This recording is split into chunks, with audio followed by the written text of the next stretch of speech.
Okay, welcome everyone to the ongoing webinar series for Results Through Strategy. Thank you for joining us today. We hope we keep your interest here. We have, I think, a really hot topic. There's been a lot more interest right now on talent development, primarily because as people are begun to realize we're going to end up with a workforce shortage, and it's going to make it more challenging for companies to retain their employees and have tenure. But before we get into the topic at hand, let me start by introducing myself. My name is Fred LeFranc. I'm the founder of Results Through Strategy. We are a consulting company for the hospitality industry. We work with emerging brands and legacy brands that need revitalization and help them in a variety of areas. And in this specific area, we're joined today by Kevin Kulikowski, our human resources guru, who works with us in talent development and other HR areas. So Kevin, why don't you go ahead and introduce yourself?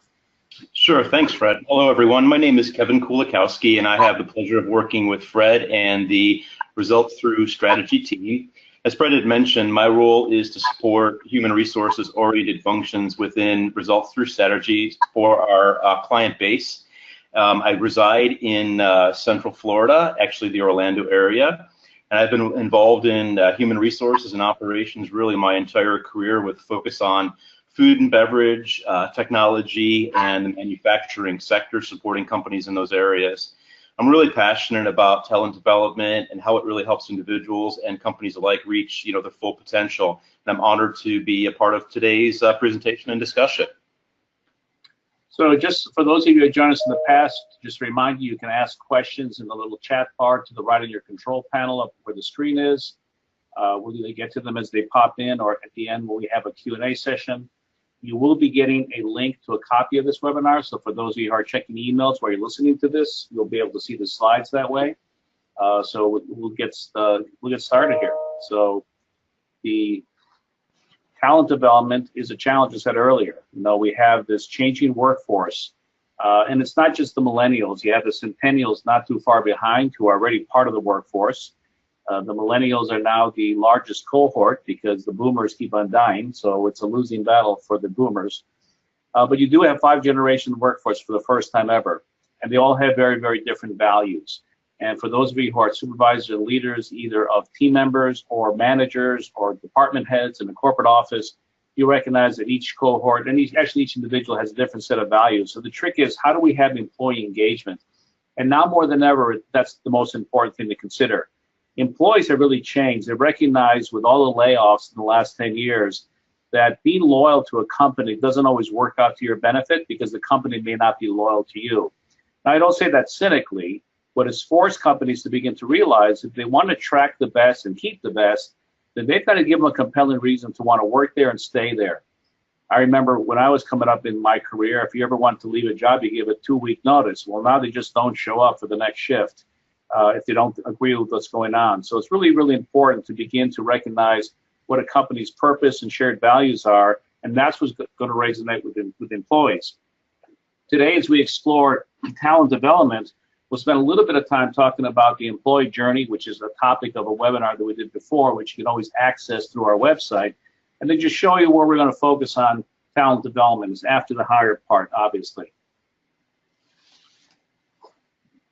So in terms of talent development, here's what we're going to review, and Kevin's going to explain a little bit of what we're going to cover in this ongoing webinar. So go ahead, Kevin. Sure. In regards to why, what's the underlying reason for talent development? Why should we do it? And really when we want to talk about managing employee performance and what is the purpose or the desired outcome. And as far as expectations are concerned, do staff and leadership really know what's expected of them, and how are they informed? Is it done with purpose? Or are reviews really performance? Is it dreaded? Are people really wanting to receive that feedback when they sit down and get feedback from their management, or is it a dreaded outcome for both parties? And really, who is held accountable for those outcomes, and how are they held accountable? And kind of one of those age-old questions from an HR perspective is this really an operations function, or is it an HR function? And is there partnership into accomplishing it for the good of the entity? And really, last but not least on this slide with talent development, is leadership trained on what it truly takes to attract and retain and develop talent? And if so, where do they learn it from? Or is it just simply assumed, that they know? So those are all good questions we're going to answer for you. So essentially, it's going to start with what we call the employee journey. Now, the next slide's a bit of an eye chart, so don't worry about squinting into the screen. We're going to break it up a little bit for you. But this is what a classic employee journey looks like. This takes you from the womb to tomb, from the point of trying to recruit them all the way to when they leave your organization, either, again, as a team member, a salaried person, or someone in the home office. That's what's on the top columns. On the rows, that's really what we use when we develop an employee journey to build out a training program. So I pulled it in a little bit tighter snapshot. This is the recruiting, interviewing, first day, and training. This is typically what people spend a lot of time and focus on. And in most organizations, this is the last contact point where anyone has any type of development. And what we're going to talk about is, at what point are you responsible to start developing people? Kevin asked the question, who's responsible? HR operations? Everybody is. Just like everybody's responsible for culture. So we're going to focus on, and this is for a restaurant employee. Here you'll see 3 levels of restaurant tenure: newbies, apprentices, and experts. And in the 4th column, it talks about career. And this is really what it comes into. This is where it starts getting people into the focus of, I can be better for working here. We recognize that a lot of people may not aspire to be a server or bartender their entire lives. Restaurants are a starting point for them. In technology companies, they might start at lower level positions. But what's the career path? And this is where it goes into it. And what we've learned to do is to try and tap into the experienced tenured employees, the experts, to go back and help train the newbies. So Kevin, let's take us through some of the process. Sure. And also too, Fred, just to quickly comment on that, I think with specifically in the food and beverage vertical, I think we kind of suffer a little bit at times from some complacency. And I think, we hire experience, and we think that if we hire experience, sometimes it'll help kind of fill in that gap, and people really know, what they're doing because they've worked in the food and beverage vertical for a period of time, so they should be trained. But the reality of it is that they're not often trained on what it is that individual companies and organizations specifically want them to do. So there is often a gap in what people actually perceive needs to be done versus what the reality of things getting done look like at the end of the day. I find sometimes I'm talking with a lot of, VPs, DMs, business owners, and I ask them, do you really have a defined, onboarding process, and do you have a performance management system, in place? And inevitably, the answer is always quick to answer with a yes. And then you wait a minute or two, and you hear, well, but it could be better, or maybe it needs more work. And if I'm feeling comfortable in the conversation, I'll push on it a little bit further and ask them to explain new employee orientation or talk about performance management systems. And really, 9 out of 10 times, they really struggle to get beyond those basic elements. And this is not meant to be critical or a critique. It just really, I think, demonstrates sometimes that there's an opportunity where these gaps exist and needs truly exist. So when we talk about development and retention, it really needs to be based on communication of goals and objectives. Everybody needs to get on the same page. And it sounds cliche, but it happens. And this is done through these cornerstones: position plans, clear accountability of roles and responsibilities and who's doing what. And it really is bolstered by the feedback and appraisal process. We really want to make certain that leadership is trained on giving feedback. If so, where do they learn this from? Is it something that they brought into the work environment, and are we using what they've learned somewhere else to be good enough for what we do? Well, I think we need to dig at that a little bit deeper. And I think we need to have a shared philosophy in new employee orientation on day one. New hires really need to know exactly what the process or system is in which they'll be given feedback and how they are essentially able to receive that. It's process mapped that will actually guide them through the successful employment of the, of their journey through working for a company where they can grow and develop. And Fred, you mentioned a really good point. When we first started today, that battle for talent right now out there is real. So we got to be doing all we can, and it starts with day one, getting people bought in as being mission critical to kind of win their hearts, their minds, their souls the first day that they sit down with us on their journey. Well, well, there's a couple of terms in here that we just used that you may not understand, like position plan. And so we're going to explain that to you in a little bit. But I think let's look at the overall system in terms of where talent development lies. And here's where basically how it works. So right in the middle is talent development. And the reason we call it talent development is that it's about really getting the best out of people so that their best self shows up. And it's really taking an interest in individuals, see where could they be probably the best suited for the opportunity at hand, regardless of what it may be. And so this is the system we have in place. And so position plans at the top is where it starts off, and we're going to explain that a little bit. And then we have IPCs, which stands for Individual Performance Conference. This would be those typical one-on-one meetings between a leader and their subordinate that people will, typically, have. And we're going to talk about how that should be done in the manner the structure should be there. From there, we have individual development plans. And this is really a big crux of it. This is where it becomes the most important to try and have you be aware of where your strengths are, where your areas of opportunity, and to actually have a plan to strengthen them and have a company that supports you in those kind of endeavors. From there, you move into the coaching phase. This is a big part of what happens to really develop the talent. This is where the structured meetings, the IPCs take place. And then we have the evaluation process, which has really changed over time. You get into succession planning. This is where the growth in a career comes about. If you get promoted, immediately begin to look for your replacement so they can support you in the next career path. And then lastly, we have management team meetings. This is when large groups of people get together, and meetings could be a seminar into itself because of the fact that a lot of companies waste time and money in meetings. And we're going to talk briefly a little bit about how you can make it more productive, more effective towards the company goals. So this is the cycle. You'll see this graphic again later on in terms of how talent development works. So let's start by explaining the difference between a job description and position plans. Job descriptions are the classic utilized method by telling people what they have to try and do. And the reason job descriptions, I think, are ineffective is that primarily they're task-oriented. They reflect actions, not results.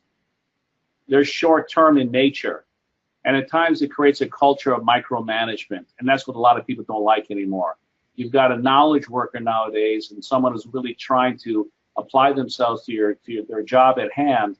If you think about it, the salaries, the wages you pay them covers their arms and legs. But if you want to get their hearts and minds, you got to treat them like volunteers. So let's look at position plans.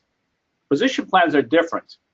First off, it establishes objectives. It focuses on the outcomes that you want people to try and do rather than the activities that they get focused on. I know when I ask people, what are the results you're held accountable to, they give me a blank stare. If I ask them, what do you do? That's easy. They give me all the activities that they spend their day doing and without a focus on the outcome.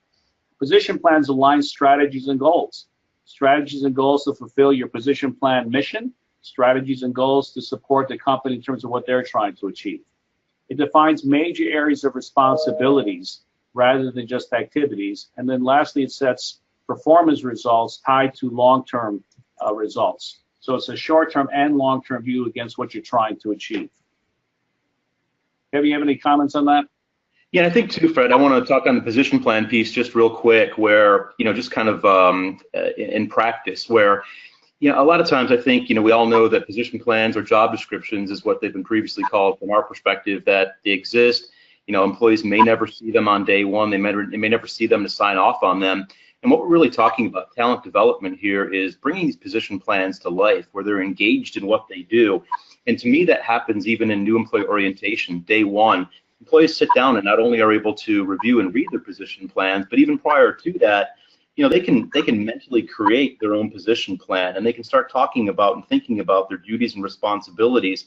This is really meant to get them living and breathing on a daily basis what you as managers, as executives, as owners want these folks doing for you that align with their goals, results, and strategies as yours do as well for the good outcome of business needs and necessities. Yeah, and position plans are the cornerstone of what we're trying to do. And so we're going to go through a brief description of how a position plan is created, what its structure looks like, to see what the difference is going to be. The biggest change here is that rather than having top-down supervision and accountability, is from the bottom up. And that's really what changes it. So the concept of accountability is unique. A lot of people get confused in terms of what accountability is. And accountability is when You really go to someone else to say, here's what my commitments are. Here's what I'm committing to you to achieve on the benefit the organization, the restaurant, the business at hand. And I'm going to come in and report to you on a regular basis. There's a how I'm doing. I want your support and feedback. So it's a bottom up. And this is, my analogy is like a tree. A tree grows from the bottom up, from the roots all the way up, and that's how the branches reach out. That top-down mentality and that old alignment of corporate structure is really gone. 30, 40 years ago, the model was, the great white father came out of the corner office with 2 stone tablets saying, make this so. Here's what you have to go do. That doesn't work anymore, because the reality is we have employees coming into business nowadays that know more about what's going on in the world than the CEOs. And that's not a criticism. No one can keep up with all the knowledge and information that's being thrown at us. We are overwhelmed with a tsunami of data. Think about the last time you had a zero inbox. Never, unless you delete them all without reading them. And that's what it's trying to do. So what we're trying to do with the position plan is have clarity in terms of what we're trying to achieve. As I said, this is the cornerstone in terms of what we're trying to do and get alignment on there. So this is a position plan for a president and CEO. And so most companies go between 50 to 75 unique position plans. Typically at the restaurant support center, those where the most unique ones lie. There's one of each. When you get down to the restaurant level, obviously there's lots of servers, lots of bartenders, lots of cooks, so forth and so on. So they share position plans, even though they might have a different station they work within. But then we start getting to assistant managers, associate general managers. They get a little bit more unique, but in a multi-unit company, you're going to share those across the board. But what they establish is clarity in terms of what you're trying to achieve. And so here you see that there's a mission statement in terms of what you're trying to do. And then there's major areas of responsibility. What are you trying to do? And when you see that, like for a president CEO, direction, there is a clear organization, vision, and strategy everyone can follow. This position is the only one that has that standard of accountability. That's it. It's not shared. Other positions, responsibilities are cascaded. I'm going to give you an example of that later on so you see how it works. Here's a good example, and I use the one of training because development has a lot to do with training in the sense that it's constant education. I think training and development are 2 separate functions. Training usually occurs when you start in an organization. Development occurs, as stated earlier, as you exist throughout the organization, throughout your career path. So here's one of training, right? So the CEO is accountable to make sure that the training budget exists. The VP of Human Resources ensures that a competent person is hired to lead that. The Director of Training develops and implements the training programs, not necessarily by themselves. They might use an outside resource. A Director of Operations ensures that the store managers understand and use the system. The General Manager uses the system. Tests are administered, any kind of corrective action is taken, and the employee participates. So it's a great example of how there's cascaded accountability along the same line. Many times in organizations, I say it's like 5-year-olds playing soccer. Everyone follows the ball rather than playing zone. And this is a good example of how getting clarity in terms of what part do I play in this accountability? Where do I fit? What piece of the rope am I hanging on to and pulling to support the team? And this gives great clarity. We've implemented talent development in many growing organizations, and it's allowed them to grow with a lot of clarity and certainty. It allows them to develop organizational charts a year from now so they can see what talent they need to hire in anticipation of further growth and scaling, rather than just hiring someone for the sake of hiring them. It's easy when you open up a new restaurant to say, well, I need new managers and I need new employees. That's a no-brainer. It's the support staff that gets really critical in terms of doing this. And Fred, in each one of these vertical accountabilities, let's go back real quick too, and they're cascading as well, as you mentioned. So it could be training, it could be recruiting, it could be new store openings, and every time that we have a function in that regard, there's going to be that vertical accountability that shows the performance standard against that, right? Yep. Perfect. Exactly. Yep. All right. Now what this one shows you, this is a little bit different. This shows you now a little bit more of cascading, but how in a store level you have a general manager, a manager, a kitchen manager, assistant manager, how some of their accountabilities may cascade, or in some cases it may be right.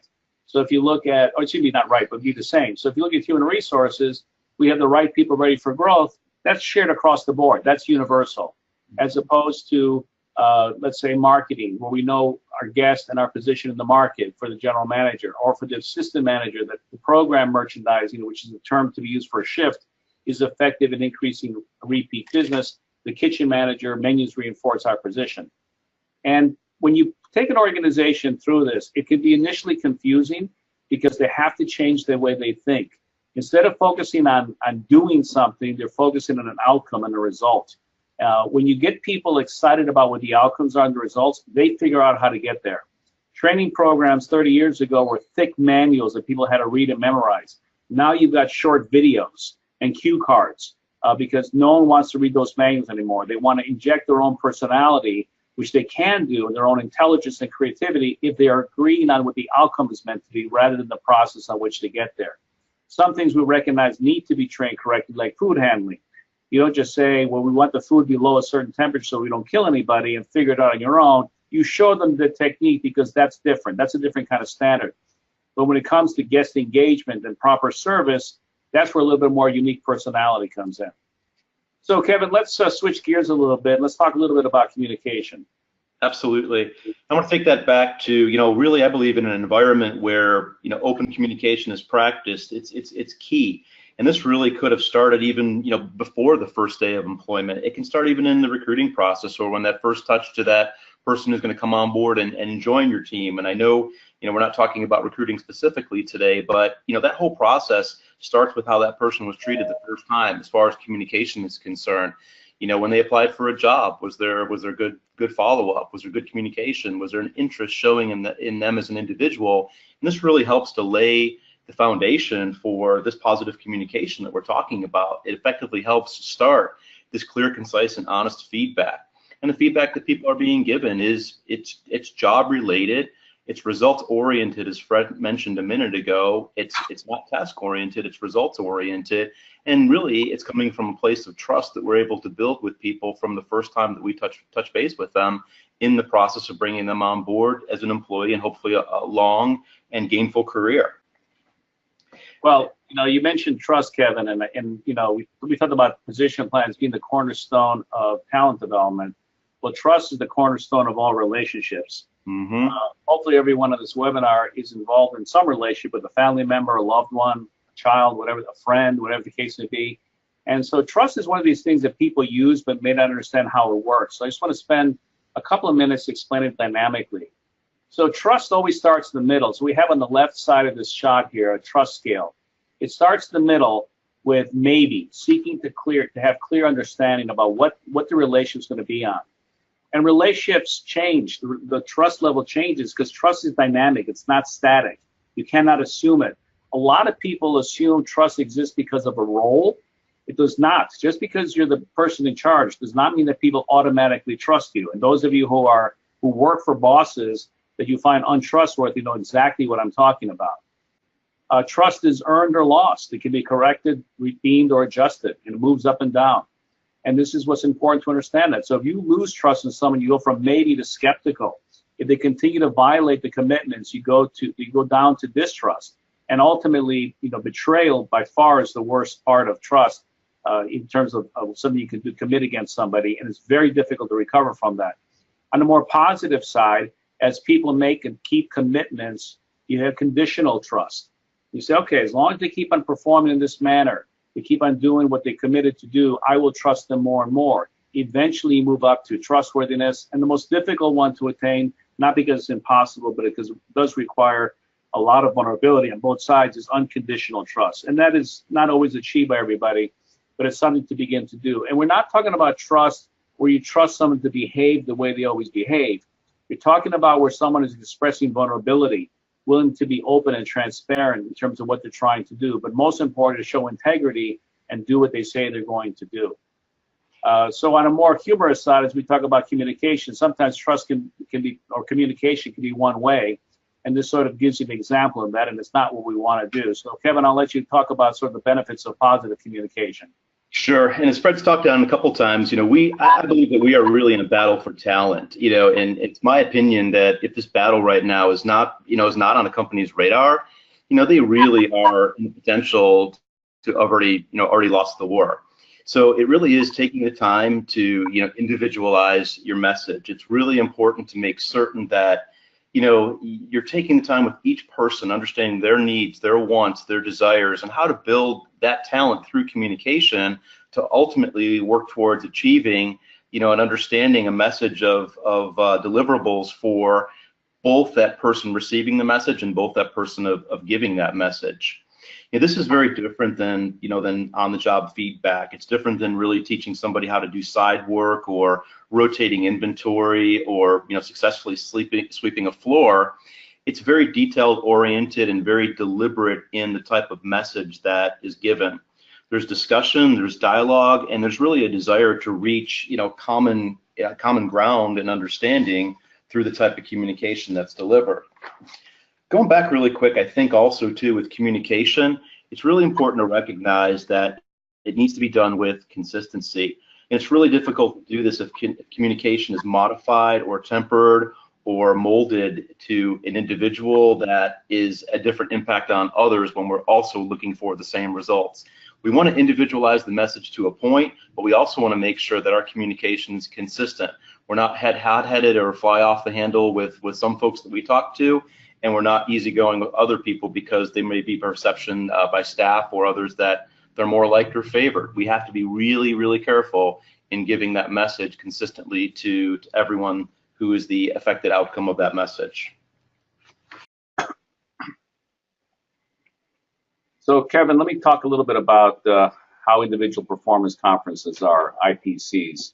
So the important thing to recognize is that really the team member is the one that's driving this thing. This is so important because in talent development, we want people to be the ones that are driving results from the bottom up rather than the top down. Clearly, that's because they're committed to the company's goals. So the team member schedules the meeting, creates the agenda, and emails it in preparation for the meeting. Again, they're the ones that are accountable to that coach for their results and self-development. And the 80-20 rule is Pareto's law that 80% of your results come from 20% of your activities. So you focus on the critical few, not the critical many. And the coach's job is not just to sit passively, but the most important thing is to really honor the time set. This is the valuable time for that team member, that direct report. And they really shouldn't violate that just because their schedule has a conflict without proper notice. Additionally, they are there to focus to make sure that they're supporting that team member's self-development and to talk about the resources that the company will make available to them. It could be just straight coaching, mentoring with another team member. They might participate in outside activities such as conferences or even webinars like this. Holding someone accountable is always a challenge for people, especially young managers, because they don't understand that this isn't a popularity contest. This essentially is telling someone, I've made a commitment to support and develop you and hold you accountable. And if you don't meet the performance criteria, I'm going to give you feedback around it. So it's about performance and behavior, not about the person's character and integrity. Though, of course, we want a person to maintain their integrity by meeting the commitments that they want. And honest feedback means transparent feedback. It doesn't have to be insulting. It's really just saying, look, there's something that we've agreed to that's not being met, and we need to do something about that. I trust that you want to do something about it. So in that spirit, let's have a conversation. And the focus always is on that behavior. And the clarity is important for the coach to provide the team member. If the team members participated in the team strategy meeting, then the objectives for the company are very, very clear. And it allows them to align their projects along with the company's larger projects. So as we talk about that, let's talk now in terms of the management team meetings. I think Fred, too, real quick there, I think you brought up a really good point. And I think, when we're kids or when we grow up, you talk about young leaders, you think about somebody who's been a coach or a teacher. And I think, you think back and you really look at, you've had a favorite coach or you've had a favorite teacher at some point in time in your life. And you ask yourself, well, why were they a favorite teacher or a coach? Well, I think it's because they listened to you. They made you feel valued and important. And you mentioned as well, they supported your development. And at times they may have been a bit tough with you because they really wanted you to get better and improve. I think that's a message that, leadership and young leaders need to remember as we're delivering this information to their teams. Those some great comments, Kevin. Thanks so much. So again, let's get into the management team meetings. And this is where people really get in trouble in companies. First off, meetings aren't cheap. And so if you really add up what it costs to have a meeting, you'd be shocked at what the expense is. Essentially, just take everyone's hourly rate and sort of add it to that. But meetings are important.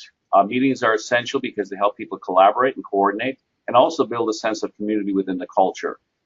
In order for meetings to be effective, it's really critical to have a set agenda. This does not mean that every item is predetermined, but the structure of the agenda should be preset with topic headers, and then people can submit content underneath those topic headers to review it. For example, the classic staff meeting where all leaders, the senior leadership team, all department heads get together with the executive team, will have their functional accountabilities addressed as possibly the topic heads. Of course, I think at the very beginning, you should focus on the financial results, the operating results, and the critical few strategies that you've set, and then discuss the tactical things that will be done the current week in order to support and achieve them before you go to some of the functional accountability. There should always be a note taker as well as a timekeeper to keep things on time. Once the meeting is done, then of course the meeting should be sent out. The meeting notes should be sent out so that people are aware of what's going on. Meetings should be held even if someone is not present. Many companies will say, oh, the CEO, the president aren't here, we shouldn't have a meeting. Wrong. The business still needs to run. One of the things we try and create for companies is what I call a meeting matrix. We put together a list of all the meetings that take place, the ones that are strategic, the ones that are tactical, and then we list them and who the attendees are, the length, the duration, and the text sample agendas so that people get more disciplined. Some meetings need to go away, other meetings need to be started.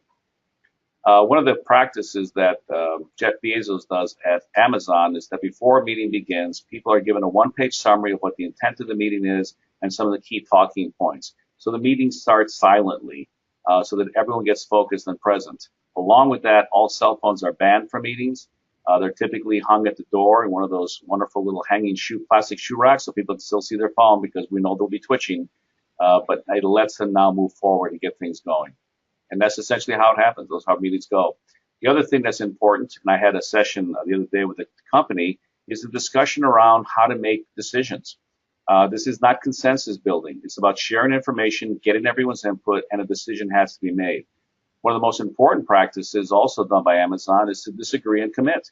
You can just say, look, I don't agree with the decision. I don't necessarily agree with where we're going. However, I'm willing to acknowledge that it means we need to move forward. So I disagree and will now commit and support the decision by the group. And it will never say, well, see, I told you so if something doesn't work out. That's an important consideration. And then lastly, in the last 5-10 minutes of a meeting, there should be a quick summary of the actions that will be taken, what's going to be communicated, who's responsible for it. So when people leave the meeting, they walk out in agreement. We do not want false harmony at meetings where people like bobbleheads just going up and down and they walk out going, well, that was baloney. We want people to have, vociferous discussion, loyal opposition to make sure that everyone's been heard. And I always encourage the leaders of the company to speak last. It's a disaster to have the president or CEO, whoever's running the meeting, to start first, because then everyone just sort of falls in line without discussion about things that are really critically important. And so here's an example, just a quick snapshot of what a meeting matrix looks like. This is the strategic one. These are some of the things that will happen on an annual basis. And then at the top, you see the positions that attend these various meetings. So that just gives you a view of it. This one's an example of tactical meetings. Your typical staff meeting, like I mentioned, an ops finance review, HR meetings, risk management, technology meetings, the IPCs, the one-on-ones. And so it really gives you a sense of who's participating and what goes on. And like I said, beyond that, we include the time and the agendas and so forth and so on. So anyway, Kevin, let's talk a little about some of the benefits of talent development. So why don't you take us through that? Sure, absolutely. It really starts with trying to get everybody on the same page, and it creates that loyalty at all levels. You get the buy-in from people that you don't want to leave your organization, your company, because, you envision or you show how you care about them as, individuals. And I think also, too, we talk about structure. Structure is not a bad word. Structure can be a very positive thing because it also helps to eliminate that uncertainty. And, when you commit to this kind of an activity as far as talent development is concerned, we need to make sure that we follow through on this as well. And we can do that through active listening and making sure that we are paying attention to what others are doing in the work environment. And I think often too, we have to pause. We always, we seem to want to sometimes run an agenda. And if we take a moment to listen and learn from people, they're often they're the first touch to our clients, our customers, the people that we support, listen to their ideas, their opinions, and be in a position to be able to take, action based upon their feedback. I use a phrase, and often when I'm talking with people and coaching people, and it's do with and not to. Get people's buy-in, get people's understanding, get people's commitment, and get people's point of view prior to taking action, so you don't think you've got the best decision in the room and you're really going in the wrong direction. I think also too, we talked a moment ago about depersonalizing the message in regards to giving feedback, and that is it's not something where it's specific to an individual. It's specific to the relationship that exists between the company providing the event, the benefit, or like the client or the customer. It's a situation where the intent is meant to be better, to coach, and it goes back to that coaching teaching kind of relationship, and giving people that positive feedback to do better. And we really want to make sure that we focus on behavior and results. And when we give critical feedback, it really is meant to help people understand and point out real ways to make improvements. And we want to work to make sure always that those goals and results are closely aligned. And we want to talk about activities versus results. People can be busy often, but are they getting the results done that you need them to get done? And are we rewarding and recognizing the behaviors that support these types of activities? And are they business oriented versus, just accomplishments? And we always want to work, better and harder and smarter, and make sure that what we're doing supports the organizational goals and objectives. Well, this leads us into something about accountability. A lot of people get confused about accountability. They sort of confuse accountability and responsibility. So, Kevin, why don't you walk us through so people get better clarity around this really important term? Sure. So I think knowledge is power. When you see somebody in a management situation, they often have a lot of people that want to pay very particularly close attention to what they're doing or where the company's going. Everybody wants to know, and when everybody wants to know, it really is working toward getting the buy-in of that individual and aligning it against the organizational performance goals. And we want to make sure that what people are doing is reviewing against that position plan. We want to provide proven results and reward performance. And again, this shows that you have interest in that person. And this is purposeful leadership, planning for talent development, and making sure that we have the time and we keep the date without fail when we give people this feedback. I think, Fred, one of the things too that's it's really important to note is if we've got a great program, we've got a structured program, we've got talent development in place, we've got a good review system built, we need to make sure that we are, as managers or supervisors, are actively participating in that process. I think probably nothing goes over worse or more like a lead balloon than a late review, and it feels rushed to an employee, getting that feedback, and it's tough. So we always want to work on making sure it's timely. We want to keep it results oriented, and when we sit down with that employee, we want to certainly make sure that it improves communication. We work very hard to eliminate any surprises. We work always towards clarifying expectations. We support self-development. We build trust, and we work towards achieving desired results by creating a positive environment on a level playing field for everyone. That's everyone being accountable in that work environment.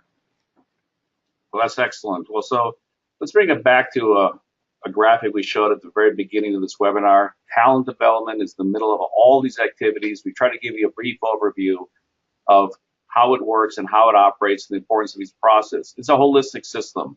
It's always very confusing to organizations when they first start thinking about talent development in an organized, professional manner, because they're so used to top-down management being told what to do versus from the bottom up where there's a commitment to a company's objectives and goals and personal development.